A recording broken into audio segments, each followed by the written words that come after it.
Excavator ও heavy equipment মালিক সমিতির আজকের যে তাদের নতুন কমিটি, এই নতুন কমিটির শুভ উদ্বোধন উপলক্ষে এখানে আজকের তাদের কমিটির যে যারা নির্বাহী সদস্য হবেন, এছাড়া যারা সভাপতি সেক্রেটারি হবেন, সব কমিটির আজকে গঠন করা হবে। আমরা জানতে চাইবো যে আজকে কি কারণে তাদের আজকের এই কমিটি এবং এই কমিটির কাজ কি, আমরা সে সম্পর্কে একটু জানতে চাইবো আজকে যারা এখানে রয়েছেন। আপনি আজকের এই যে আপনাদের শুভ উদ্বোধনটি এবং কমিটির কি কি কাজ একটু জানাবেন।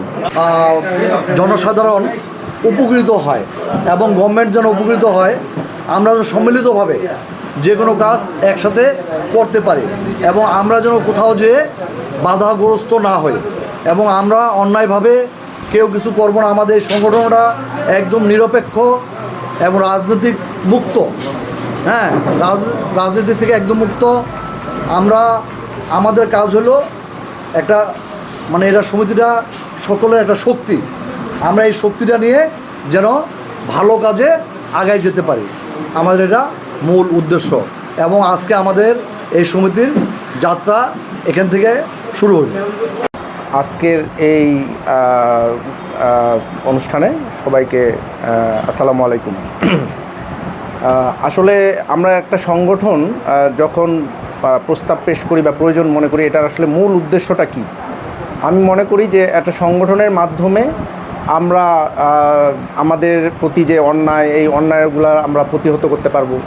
এর বাইরে আমরা কিছু সামাজিক সংগঠনের সঙ্গে অ্যাক্টিভ হতে পারবো। এই উদ্দেশ্যেই আমরা আসলে এই সংগঠনটার প্রয়োজন অনুভব করি এবং এখান থেকে আজকে আমরা এই নতুন একটা সংগঠনের আত্মপ্রকাশ এই মুহূর্ত থেকে আমরা ঘোষণা করছি। তো মূল যেই উদ্দেশ্য, যে সংগঠন করা মানে কিন্তু এরকম না যে আমরা যা ইচ্ছা তাই করতে পারবো।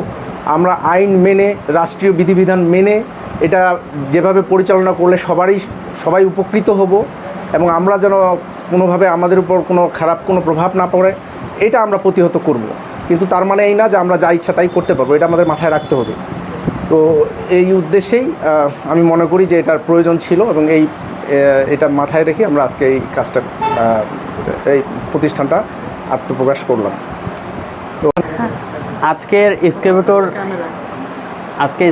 ও হেভি ইকুইপমেন্ট মালিক সমিতির প্রতিষ্ঠাতা যাত্রা শুরু হলো। তো প্রতিষ্ঠাতা শুরুতেই সংগঠনের বিভিন্ন ধরনের উদ্যোগ থাকে, তার মধ্যে মূল উদ্দেশ্যটাই হচ্ছে বিভিন্ন ধরনের উন্নয়নের। তো আগামী পথ চলায় এক্সকাভেটর ও হেভি ইকুইপমেন্ট সমিতিকে শুভকামনা জানাই। ধন্যবাদ। আমাদের ঠাকুরগাঁয়ে এক্সকাভেটর হেভি ইকুইপমেন্ট মালিক সমিতি, আমরা এই সমিতিটা আজকে নতুন করে এই যে 25 সালে করতেছি, কিন্তু এই সমিতির আমাদের এই ব্যবসাটা এক্সকাভেটরগুলো হেভি ইকুইপমেন্ট উন্নয়ন কাজের জন্য আমরা দীর্ঘ 13 সাল থেকে ঠাকুরগাঁতে করতেছি।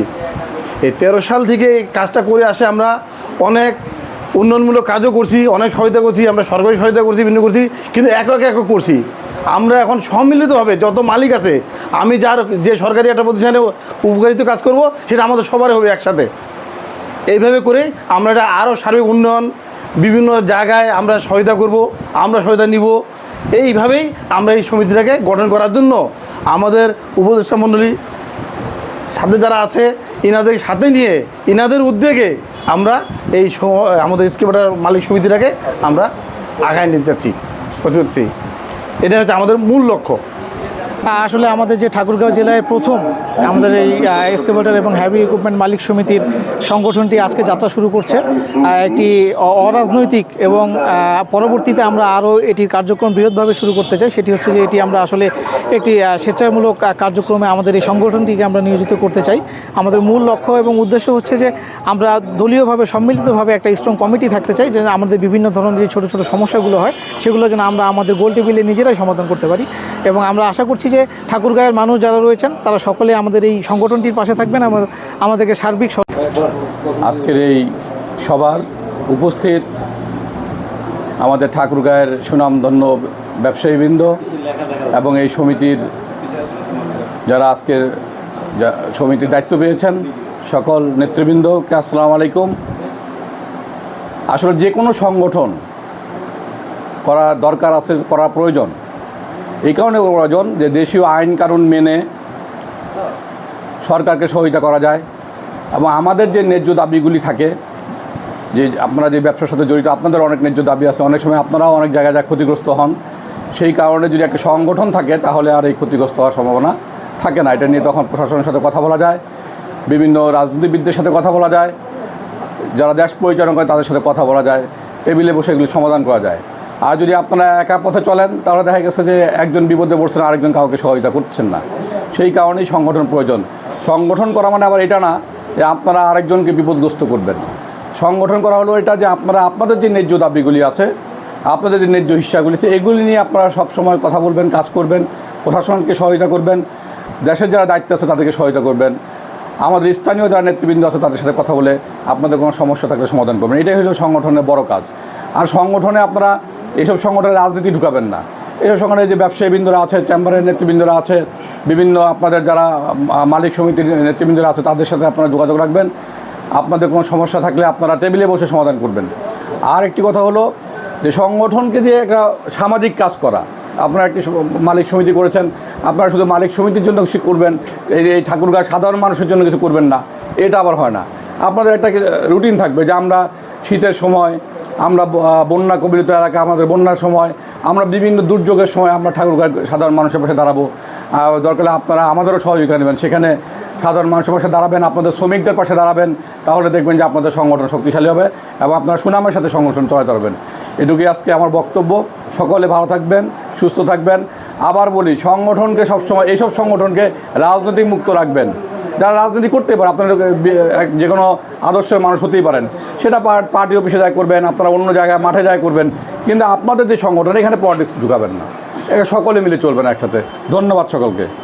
আমি সেটা সবার এর জন্য বর্ণনা করছি। প্রধান উপদেষ্টা মোহাম্মদ শরীফুল ইসলাম শরীফ, উপদেষ্টা 2 মোহাম্মদ জামাল হোসেন জামান, 3 পয়গাম আলী, 4 মোহাম্মদ শাহজামান লাবলু আমি নিজে, মোহাম্মদ জাহাঙ্গীর আলম, 5 হলো মোহাম্মদ লুৎফর রহমান মিঠু, মোহাম্মদ আবু নূর চৌধুরী, মোহাম্মদ ফখরুল আলম। যেমনটি জানছিলাম আমরা, তাদের এই যে কমিটি তারা যে বিষয়টি বলছিলেন যে এটি কিন্তু একটি অরাজনৈতিক সংগঠন এবং এই সংগঠনে তারা বিশেষ করে যেভাবে সাধারণ মানুষের পাশে দাঁড়াবেন। এছাড়াও কিন্তু তারা বলছেন যে ইতিমধ্যে তারা কিন্তু এই সংগঠন হওয়ার পূর্বে তারা কিন্তু ব্যক্তিগতভাবে যে যার মতো করে আসলে একজন আরেকজনের পাশে দাঁড়িয়েছিলেন। এমনটি কিন্তু যেসব নেতাকর্মী আমরা যে বিষয়টি শুনছিলাম যে তারা কিন্তু নিজস্ব অর্থায়নে এছাড়া যার সামর্থ্য অনুযায়ী তারা কিন্তু পাশে দাঁড়িয়েছেন। তবে একটি কমিটি বা একটি সংগঠন কিন্তু একত্রিত হলে, অর্থাৎ যে বিষয়টি আমরা জানি যে 10-এর লাঠি 1-এর বোঝা, অর্থাৎ 10-এ মিলে যেটি কাজ করবেন এটি কিন্তু সকলে মিলে কাজ করলে সেটি শক্তি বাড়বে, এমনটি কিন্তু তারা আশা করছেন। সব মিলিয়ে এই ছিল আমার কাছে ঠাকুরগাঁও যে বাস স্ট্যান্ড রয়েছে, বাস স্ট্যান্ডের যে তাদের এই যে নতুন কমিটির সর্বশেষ।